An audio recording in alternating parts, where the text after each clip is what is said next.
Selamat datang kembali di pembahasan mendalam kita.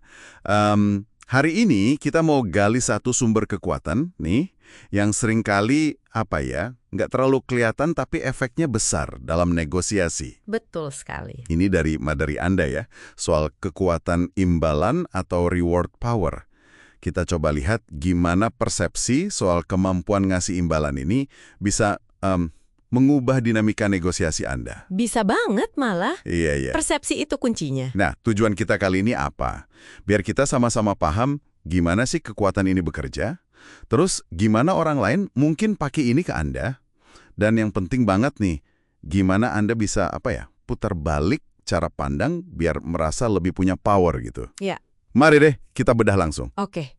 Jadi kekuatan imbalan ini intinya muncul waktu pihak lain itu merasa atau mempersepsikan gitu ya, bahwa Anda ini punya kemampuan plus kemauan buat ngasih sesuatu yang mereka pengen atau butuhkan. Kuncinya ada di persepsi si pihak lain itu.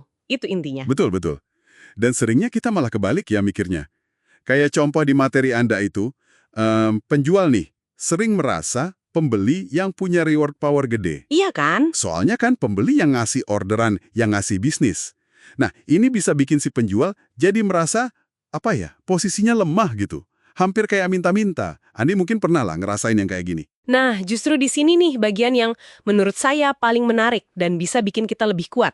Materi ini ngajakin kita buat muter balik cara pandang itu. Total. Muter baliknya gimana tuh? Jadi, daripada fokus ke imbalan apa yang Anda harapin dari mereka, coba deh pikirin, kenapa sih negosiasi atau bisnis sama Anda itu justru jadi imbalan buat pihak lain?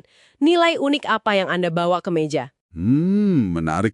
Mungkin produk Anda bagus banget kualitasnya, atau solusi yang Anda tawarkan itu inovatif, atau keahlian Anda itu bisa hemat waktu, hemat biaya buat mereka. Gitu? Wah, ini latihan mental yang bagus nih.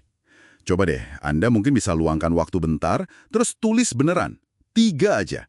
3 alasan konkret kenapa pihak lain itu bakal dapat imbalan kalau mereka milih kerja sama Anda. Iya, betul.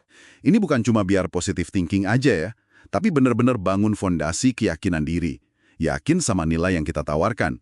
Ini bisa ngubah posisi kita secara fundamental pas negosiasi. Nah, selain bangun kekuatan dari dalam ini ya, penting juga buat ngenalin gimana kekuatan imbalan ini bisa dipakai sama orang lain ke kita. Tapi caranya halus banget. Oh iya? Kayak gimana tuh contohnya? Materi Anda nyebutin tuh taktik kayak misalnya pas lagi minta konsesi dari Anda nih, dia sambil lalu nyinggung gitu soal proyek gede yang bakal datang. Atau nyebut-nyebut aset dia kayak, wah enak juga ya weekend di yacht saya, atau kabin ski saya lagi bagus nih pemandangannya gitu. Haha, oke. Jadi nggak secara langsung nawarin kita naik yachtnya ya? Enggak secara eksplisit. Tapi dia nanemin ide di kepala Anda kalau, wah ada potensi imbalan gede nih di masa depan kalau saya kooperatif sekarang. Kayak wortel digantung gitulah. Ah, iya. Wortel yang belum tentu dikasih ya. Mesti waspada juga berarti, jangan gampang terpengaruh sama bayangan imbalan kayak gitu. Tepat. Kesadaran itu kuncinya. Dan perlu sadar juga nilai sebuah imbalan itu relatif banget. Beda-beda tiap orang. Maksudnya relatif gimana? Contoh di materi Anda bagus tuh. Penjual baru mungkin stres banget ya kalau potensi kehilangan deal $1.000. Buat dia itu gede. Iyalah, lumayan itu. Tapi penjual yang udah pengalaman banget mungkin nggak akan gampang goyah walau potensi deal yang hilang $100.000. Skalanya udah beda buat dia.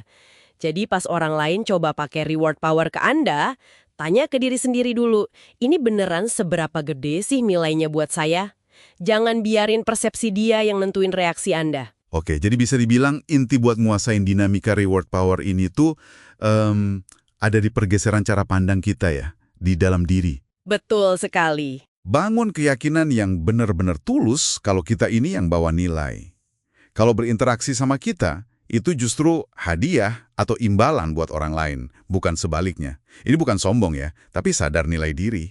Persis. Ini mengubah posisi kita dari yang tadinya kayak meminta, jadi yang menawarkan. Jadi lebih kuat ya rasanya. Jauh lebih kuat.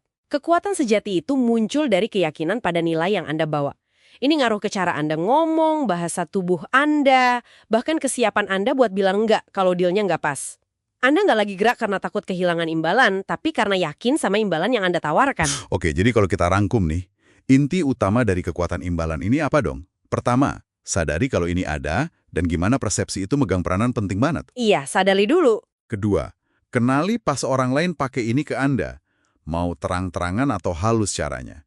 Jangan sampai terintimidasi sama nilai imbalan yang mereka coba proyeksikan itu. Dan yang paling krusial, ini yang ditekankan banget di materi Anda, ya ubah cara pandang Anda sendiri. Latih diri Anda buat ngelihat diri sendiri sebagai sumber nilai, sebagai pihak yang ngasih imbalan dalam interaksi itu. Itu dia. Pergeseran mental yang dampaknya bisa luar biasa. Betul.